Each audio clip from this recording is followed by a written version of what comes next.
just before beginning with this new sessions, I just make some special thanks to Marilyn Miller from NIA, who is online through Skype with us. She's listening to her.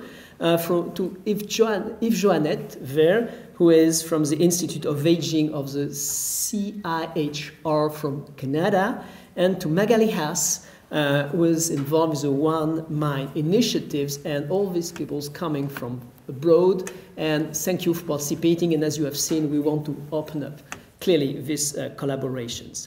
Now I will call on the floor Adriana Maggi, if she arrived. If her oh yes, there. Please. Adriana is from Italy. She's professor of pharmacology. Yes. And she's the vice chair of the management board and member of the executive board.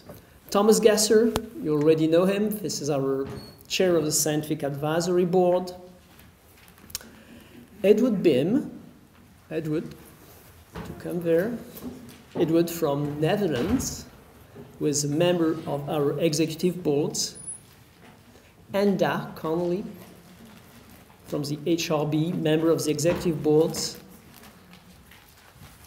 Mogens Horder, or you Mogens there, from the Danish Council for Strategic Research.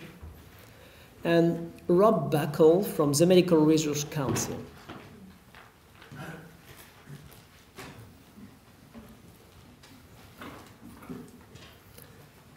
So really the idea is you have a lot of presentations. You may have some information for the last 3 years. Now, do you have questions, please? Yes. I think we have microphones now. Please, we can hear you. My name is Heather Clark from the European Parkinson's Disease Association. First of all, I'd like to thank the Commissioner who's left for this very exciting announcement. May 2013, Month of the Brain. I'm sure we're all hoping that this is a prelude to 2014, Year of the Brain. Join me some ironic chuckles. Now, we've heard a lot here today, this morning, about the importance of the scientific challenges. What we haven't heard very much about is about an important vital link that patient organisations provide in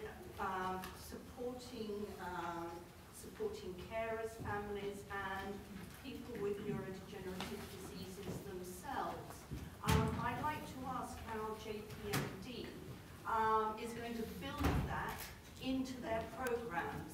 What patient organisations do not want is to be a little box that's ticked.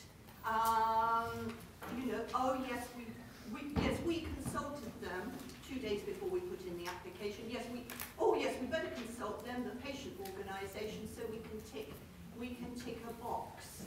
Now, I'd like to see how patient organisations really are being built into this very important research program. Thank you. Rob or Thomas for this point? Well, as a scientific advisory board member, I can say that during the process of devising the research strategy, we have consulted with the patient organizations very thoroughly, I think. If you read the scientific research strategy, you will see that particularly in the field of healthcare and social research, I think that we included from the feedback that we got. Now, what you're addressing maybe more specifically is the question of implementation now of this research strategy and how the patient organizations will be included there. So I probably will have to hand on this question to other members of the panel here who are more involved in the formalities of the implementation.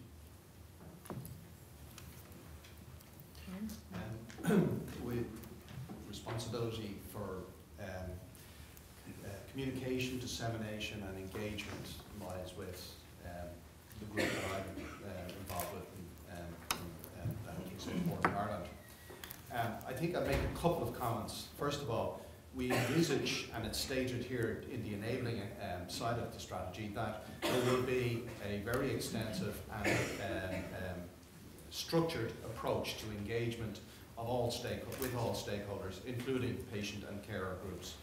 We see that happening at two levels. We see it happening at a pan-European level, in a structured way, and we're currently working on a proposal to establish probably a forum in that regard, which will be aimed at bringing a structured engagement for all the groups with JPND. I think the second part of that is we're also working to encourage national organisations in the context of developing their own strategic agenda to have steering groups and stakeholder groups which actually work with them. And the example of that, for example, in Ireland, we have established a steering committee which is developing the Irish strategic research agenda. It comprises of scientists, policymakers, carer groups, and all of the other stakeholders and industry participation. And we're encouraging each country in Europe to do exactly the same thing. So that would be the structured engagement with different stakeholders. We would also envisage a scenario where, as we develop our actual research initiatives and programs, we would envisage having the various stakeholders actually participate and work with us in the various initiatives. So as we unfold the various initiatives, we don't envisage anything other than having all of the stakeholders that we've been communicating with to date actually engaged with us and helping to shape those initiatives and help us to implement them. So we would hope that it would be a completely integrated approach that would be adopted throughout the whole process. And we would be very open and very welcome to being told when we're not doing that, and we will try and adjust it if we feel we're not. Okay, thank you very much. And I can add that after the coffee break, we have a discussion, interactive panel discussions, and we would like to seek the opinion of different stakeholders which will be around the table. Yes, Bengt Vinnegaard. Bengt Vinnegaard from Stockholm. We have heard that the big pharma are leaving Europe in a way. They are leaving neuroscience and they are leaving Europe. Now we are facing a real gap. Of course, the academic scientists can come up with the targets, but we cannot screen libraries, molecules, the toxicity, and perform the clinical trials. And we have certainly good clinicians who can do the clinical trial. But in all calls, we see that you support from the European Union small and medium-sized enterprises. Why are we not supporting the big pharma? Can you see some program here where we closer interact between academic and pharma research, but also try to keep the big neuroscience pharma in Europe?